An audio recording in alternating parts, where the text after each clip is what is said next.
Hello again, don't be alarmed about this picture. I will show you every single step to get here. This is just the reality of a build. I hope this doesn't happen to you, but it happened to me. The motherboard was dead and the case fans, the 140mm fans that came from the case, were not working. So I had to return the motherboard to Asus and I had to return the fans to THERMALTAKE. So let me show you what happened. I received the motherboard in a bigger box, a red one, and as soon as I open it, this is how the motherboard was inside the box. Immediately I noticed that there was no anti-static bag on it, and it has a couple scratches here and there, but then again I proceed with the installation, just hoping for everything to be okay.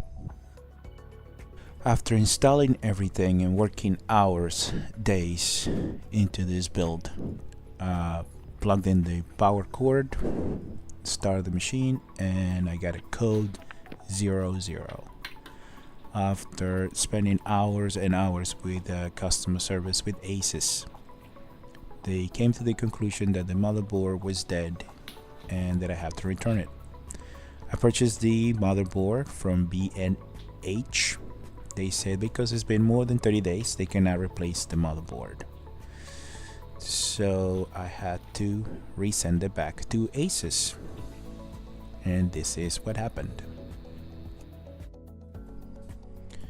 After we finished the troubleshooting with Asus and talking to a couple agents, customer service agents, they finally assigned me a case number and told me that wait 24 to 48 hours for them to reply and accept the return, and that I will not have a prepaid return label for the motherboard. I had to pay $30 to send the motherboard back to Asus. I shipped the motherboard and they advised me that they received it 4 days later, and it would take about 10 to 15 days for me to receive my motherboard back, or the new motherboard back. After waiting for 10 days, I had no answer, so I called them back and said that the motherboard was still under analysis.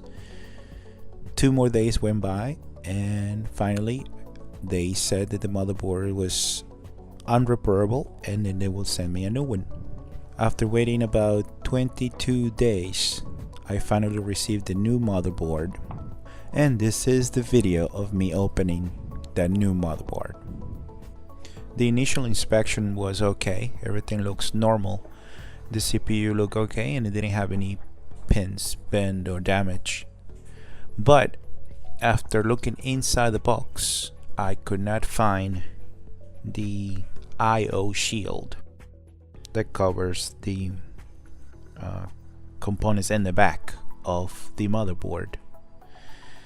I called Asus back and they say that they will send me a new one. Run a couple emails, 48 hours went by for them to reply back. They never did. I called them back, and about 12 days later I received the I/O shield to finally install the motherboard. Alright, that was Asus. Now let's go find out how THERMALTAKE handles devolutions or returns.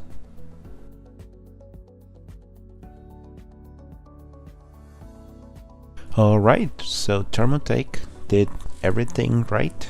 They sent me a prepaid shipping label. They sent me the parts within 4 days of arrival. It took about 4 days to get to them, and there was no hiccups. no delays. Everything was really good. And 10 days later, I have my fans back, ready to be installed again. And that is it. This is the end of this part. The next part will be installing the hard drive, the solid state drive, and the motherboard.